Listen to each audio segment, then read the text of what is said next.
সত্য যে সমস্ত ঘটেছে সেগুলি উদ্ঘাটিত হয়েছে। প্রবলেমটা হচ্ছে আমাদের জাতিসংঘ যখন বলে তখন আমরা সবাই সেগুলো বিশ্বাস করি, আর যখন আমরা রাজনৈতিক দলগুলো বলি তখন আপনার অনেকেই বিশ্বাস করতে চায় না। তো যাই হোক, আজকে আমি বলবো যে ধন্যবাদ জানাতে চাইবো জাতিসংঘের যে পর্যবেক্ষণ কমিটি এসেছেন, তাদের যে রিপোর্টটা, সেই রিপোর্টটাকে আমি ধন্যবাদ জানাতে চাই যে তারা সঠিকভাবেই বলেছেন যে একজন ব্যক্তি, বিশেষ করে ফ্যাসিস্ট হাসিনার নির্দেশেই সমস্ত হত্যাকাণ্ডগুলো ঘটেছে। যে গণহত্যা হয়েছে সেটা তার নির্দেশে হয়েছে, এবং যত মানবাধিকার লঙ্ঘন, হিউম্যান রাইটস ভায়োলেশন যা কিছু হয়েছে সব তারই নির্দেশে এখানে হয়েছে। এবং গণতন্ত্রকে ধ্বংস করে দেওয়া, ইনস্টিটিউশনগুলোকে ধ্বংস করে দেওয়া, আজকে সেটাই ফুটে এসছে যে তার নির্দেশেই এই সমস্তগুলো ঘটেছে। এটা প্রমাণিত হয়ে গেছে যে হাসিনা একজন ফ্যাসিস্ট, এবং তিনি এই দেশের মানুষের অত্যাচার করেছেন, নির্যাতন করেছেন, গণহত্যা করেছেন। তো তাকে অবিলম্বে আমরা আজকে এখান থেকে চাইব যে ভারত সরকার তাকে ফেরত দিয়ে বাংলাদেশ সরকারের হাতে দেবে এবং তাকে এখানে বিচারের আওতায় নিয়ে আসা হবে, তাকে এবং তার সঙ্গে যারা সহযোগী ছিল তাদের সকলকে। এটাই হচ্ছে আমাদের প্রত্যাশা আর কি।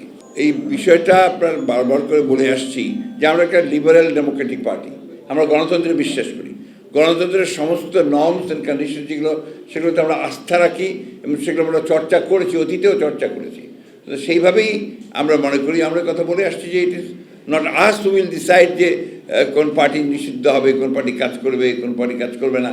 পিপল উইল ডিসাইড, যে মানুষ নির্ধারণ করবে যে কোন পার্টি থাকবে কি থাকবে না, কোন পার্টি নির্বাচন করবে কি করবে না।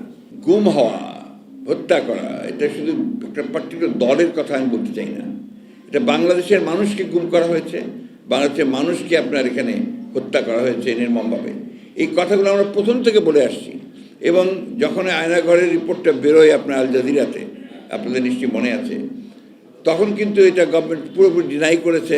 তারা বলেছে এই ধরনের কিছু নাই, কিন্তু এটা প্রথম থেকেই এই গাছটা চলে এসছে। আপনারা মানুষকে তুলে নিয়ে মিথ্যা প্রভাবাদ দিয়ে সে জঙ্গি সংগঠন করছে, এই ধরনের কথাগুলো বলে বন্দি করে, আটক করে, নির্যাতন করে তাদের কাছ থেকে বিভিন্ন কথা বার করার চেষ্টা করেছে। কাঠ ও পিভিসি ম্যাটেরিয়ালের সংমিশ্রণে তৈরি আধুনিক আরএফএল উডিডোর, কাঠের চেয়েও কঠোর। কিছু লোককে তারা সেখানে রেখে দিয়েছিল যে বিভিন্ন সময় তাদেরকে দিয়ে জঙ্গি নাটক সাজাবে। ভুলে গেছেন নাকি আপনারা যে এক একটা বাড়িতে যেখানে জঙ্গির আপনার ট্রেনিং হচ্ছে, চর্চা হচ্ছে, পড়াশোনা হচ্ছে, জঙ্গিবাদ তৈরি করা হচ্ছে, আপনার বোম তৈরি করা হচ্ছে, এসব দেখিয়েছে। আজকে প্রমাণিত হয়ে গেল যে আমরা যে কথাগুলো বলেছি সেগুলোই সত্যি। আওয়ামী লীগ এবং তার সরকার ওই সময় অত্যন্ত সচেতনভাবে বাংলাদেশের মানবাধিকার লঙ্ঘন করেছে, আপনার গণতন্ত্রকে ধ্বংস করেছে, এবং তারা শুধু ক্ষমতায় টিকে থাকার জন্য তারা বিরোধী দলকে ধ্বংস করেছে। আজকে জামাতের প্রতিনিধিরা নির্বাচন কমিশনে বৈঠক করেছে, সেখানে তারা আনুপাতিক ভোটের যে বিষয়টি এটা আমরা পুরোপুরি বিরোধী, অত্যন্ত একেবারে জোরালোভাবে বিরোধী। আনুপাতিক হারে নির্বাচনের কোনো ব্যবস্থাকে আমরা সমর্থন করবো না, কারণ এখানকার মানুষ এটাতে অভ্যস্ত না, প্রশ্নই উঠতে পারে না। আমরা একেবারেই একমত নই। এগুলো তো আপনার সমস্ত রাজনৈতিক বিবেচনায় দেশকে আরও ভঙ্গুর অবস্থা নিয়ে যাওয়ার একটা পরিকল্পনা ছাড়ার কিছু নয়। যত দ্রুত নির্বাচন হবে ততই আপনার রাজনীতি সহজ হবে, বাংলাদেশের মানুষ একটা স্থিতিশীল অবস্থার মধ্যে আসবে। নির্বাচনটা হওয়া দরকার দুটো কারণে প্রধানত। একটি হচ্ছে বাংলাদেশে একটি স্থিতিশীলতা ফিরিয়ে নিয়ে আসা, অন্যদিকে একটা গভর্নেন্স চালু করা।